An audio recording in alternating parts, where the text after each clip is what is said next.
Given hindsight, keeping OG definitely would have been the better move. Welcome back to Amateur Answers, the series on the channel where I read your comments and react to them in videos just like this. If you want a chance for your comments to be featured in the next edition of Amateur Answers, then make sure you comment something down below. And while you're there, please hit that like button and subscribe to Amateur Sports for Raptors content all throughout the week. And we have a big season coming up that you do not want to miss out on. But reading the full comment here from Chronix Gaming 8227 says, given hindsight, keeping OG definitely would have been the better move. IQ and RJ are set to make almost $60 million combined next season. Moves we've made on the way would be different if we didn't make that trade, but hypothetically, I'd rather have OG and a mid-level exception player rather than IQ and RJ, especially if RJ doesn't get his efficiency up, since I don't think he'll become a lockdown defensive player overnight. So I ended the previous iteration of Amateur Answers by asking if you feel like it was, in hindsight, of course, a mistake to trade for RJ Barrett and Immanuel Quickley, trade away OG Anunoby. And there were a few comments about this, and there will be more comments about this that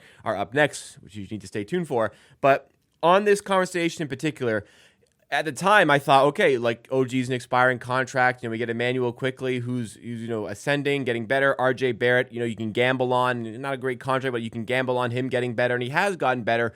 But now knowing how quickly the Raptors reversed their strategy on the rebuild, and now they've just decided, screw the rebuild. We want to be a playoff team again after 2 years, basically. Knowing how quickly they wanted to turn things around, it probably would have made more sense just to keep OG and just to pay him the money that he wanted. Now, there were other factors we'll talk about, but I think looking back, if the Raptors had a desire to be a good team, I think you are better off paying OG Anunoby rather than, unfortunately, Immanuel Quickley and RJ Barrett. Again, that's what the new information that we have today. At the time, the trade kind of made sense, but if I had known at the time that the front office was so keen on getting out of this rebuild and being a playoff team again, I would have just said, if you trade away OG Anunoby, you're just going to spend all of your time after that finding the next OG, because every team needs a player like that. More on this one here from @MandoGuerrero2 says, good video. Thank you.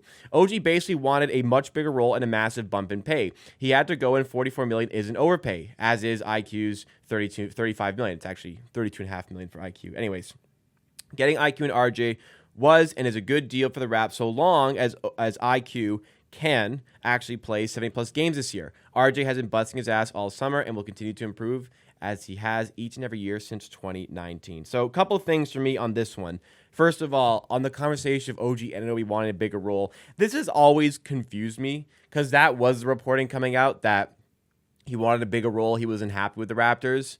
Okay, so great. Get traded to the Knicks where your role is the same. You literally still have the exact same role. In fact, I would argue if he had stayed with the Raptors, his role would be bigger than it is right now with the Knicks. So I never really understood that. How unhappy was he actually with the Raptors? I'm not so sure. As for the other parts of it, obviously, if Immanuel Quickley turns into one of the better starting point guards in the NBA, yes, now this conversation shifts. Okay, now we have this new information. Obviously, that makes a lot of sense. Or if RJ Barrett takes a leap, yes, now this trade makes a lot of sense. But for Immanuel Quickley, I'm still holding out for the leap to happen. It just, how much would you justify that salary compared to could you have gotten a point guard who gives similar output for a lot cheaper? I think that's a question I would ask in that scenario. I am a fan of Immanuel Quickley, so I'm not trying to turn this too negative against him, because I do think he's a good player. And I do think he will get better. Will he get better to justify this trade?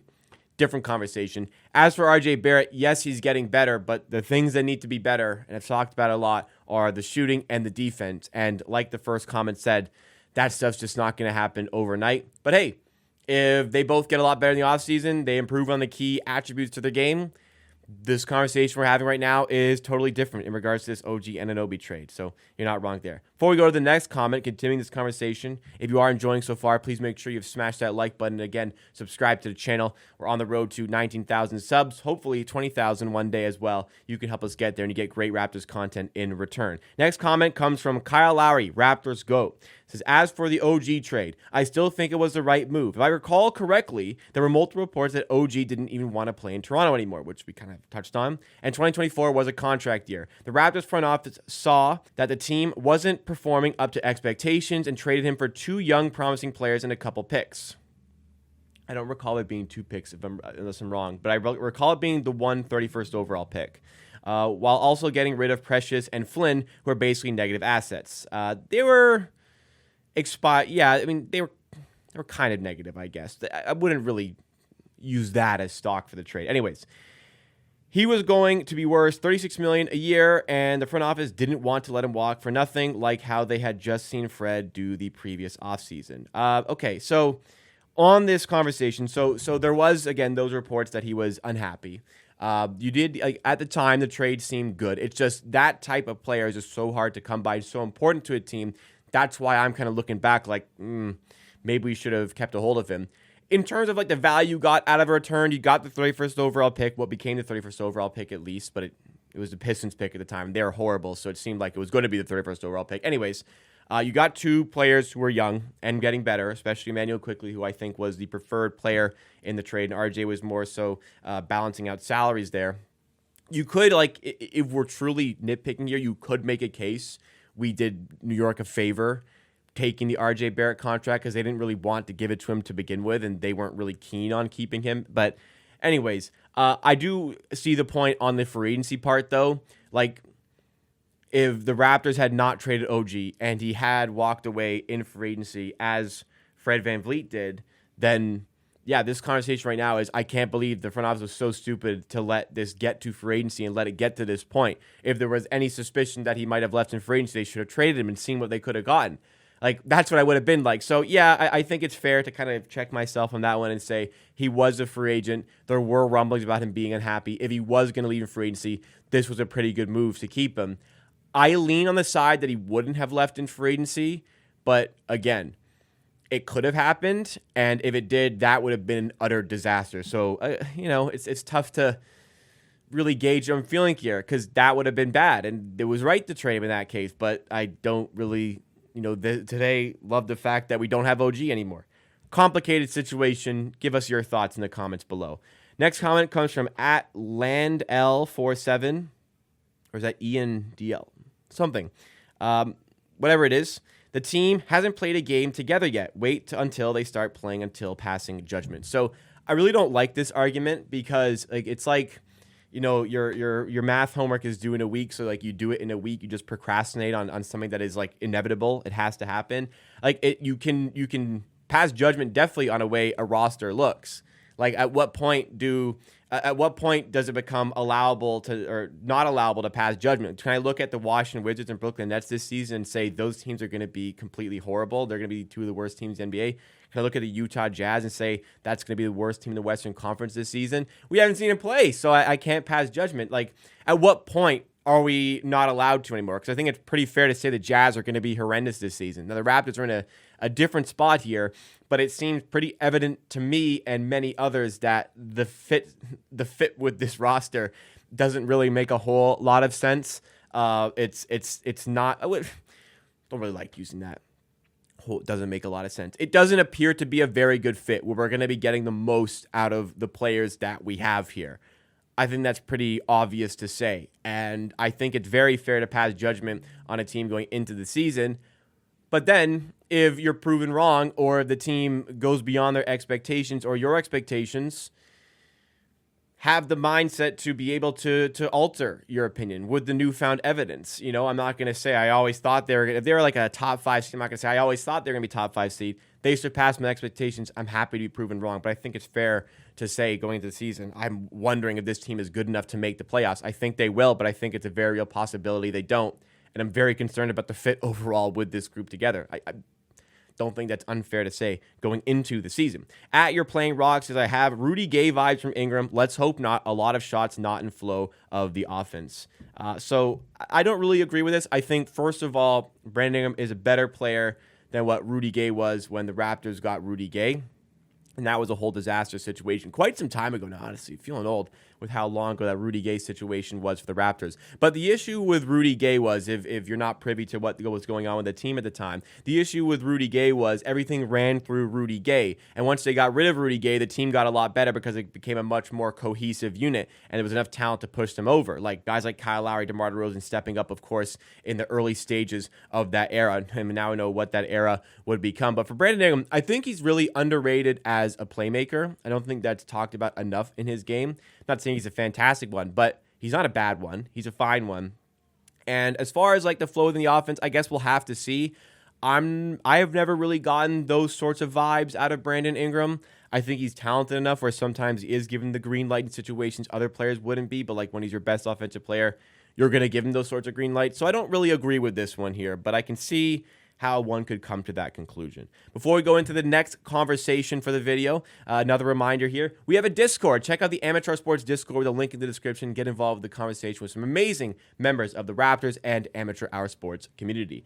Next batch of comments comes from the previous video I did on the channel where I talked about which Raptors players under the most pressure this season, which Raptors member is under the most pressure this season. Because, of course, it goes beyond just the players, as pointed out in the comment by, once again, Mando Guerrero 2, who says, Darko being the one under the most pressure. His first year wasn't supposed to be a throwaway, but quickly became one. Facts, it wasn't supposed to be a throwaway. Last year was a retooling year, which could have been a bit of a throwaway. But he's expected to win this year, and we haven't seen him do that yet. Yeah. It spiraled out of control quickly in his first season, largely because I think he coached the team very poorly out the gate of the season.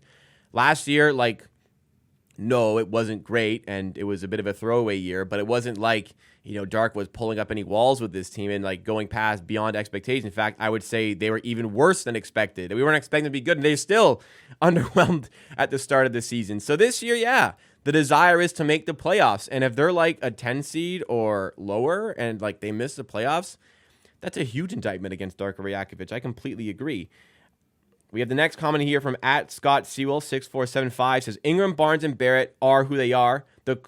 Can the coach bring the best out of the others like Quickley and Dick? And can he develop a system that suits the group? To me, the pressure is on the coach because just like all major sports leagues, you can't fire all the players. So yeah, oftentimes when things are going poorly for a team, the easiest thing to do is to fire the coach because you cannot fire all the players. You cannot trade all the players at once, as much as some mock trades I see suggest you cannot trade all your players at once. So it is oftentimes the easiest thing to do, but I seriously soured on Darko Rajakovic as a head coach very early, and nothing has really done much to change that opinion.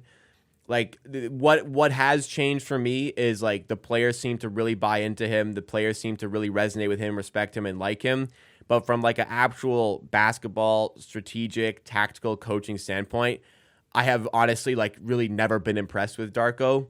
So, hey, I'm happy to be proven wrong, like I said earlier, and I'm happy for that to change. I'm happy for the Raptors to do well. I'm happy for Darko to keep his job if the Raptors do well. If they don't do well, yeah, a lot will be on him for that, and I think he may lose his job. But good point here. We know what Barrett is. We know what Ingram is. We know what these players are. It's down to the coach to find a system that suits him the best and gets the most out of this group. If he can't find that, he could be looking for a job in the offseason. And I'm not sure another team will be jumping to get him as their head coach if he does end up leaving the Raptors. Harkarat Singh 3176 says, Grady also has a lot of pressure. If he underperforms, I could see the Raptors fully shifting into developing Jacoby and sending Grady to the third string or in trades. Kind of a good point out here, not suggesting that Grady is under the most pressure, but Grady is under some pressure here. He's lost his starting role. Now, not as much his fault, just because, Brandon Ingram's joining. Brandon Ingram's going to take the starting role. But also, if Grady Dick had played really, really well last season and maybe maintained the start to the season he had, it might have been a lot easier to move on from RJ Barrett and just say Grady Dick's going to be our starting shooting guard going forward. Didn't necessarily force the Raptors' hand into saying, no, we need to start this guy, so he's going to be demoted to the bench. And if Jacoby Walter does outperform him this season, yeah, we could start to shift that focus towards him and away from Grady Dick. And Grady Dick all of a sudden appears in a lot more trade conversations than he was already in some in the offseason. So pretty good point there. There is a lot of battle for roles coming off the bench, and I don't even think Grady Dick is completely safe and assured of continuing his role. I think the biggest thing for him, a little bit more sharper and consistent on his threes. Become a real knockdown shooter. As much as he's already a great shooter, become a real knockdown shooter you cannot leave open. His defense just has to be better. It cannot be as bad as it is for the Raptors to continue to play him. It's got to get better, and I'm sure he's working on it. But how much better it will get, that's what we'll have to see. The last comment that we have here for today comes from Winner1, user we see a lot on the channel and in the comment section in the chat section of the stream. So thank you for commenting here. Says, to be honest, I feel like it's Scotty. Scotty being the one under the most pressure. His big contract kicks in at the start of the season. If he doesn't show flashes of him being a winning, impartial player or an all-star, that could mean a lot for the long run and what the future holds. This team should be able to make the playoffs this season. If we're not in that rank, that will be shocking. So depends which you classify. Like if the Raptors were to go through the play-in tournament and make the playoffs, I think that's something that we should be happy with. I don't think top 6 it's realistic, but it's not super realistic. It's not super probable. Let's say I'd say it's unlikely this team will be a top 6 seed, though it is realistic that they could achieve it. As for Scotty Barnes, as much as he's under pressure with the max contract kicking in, why I don't really hold him as high as some other people within the organization, like Dark Rajakovic or maybe even like Brandon Ingram, is because if Scotty Barnes underperforms this season, what happens? I don't think anything happens.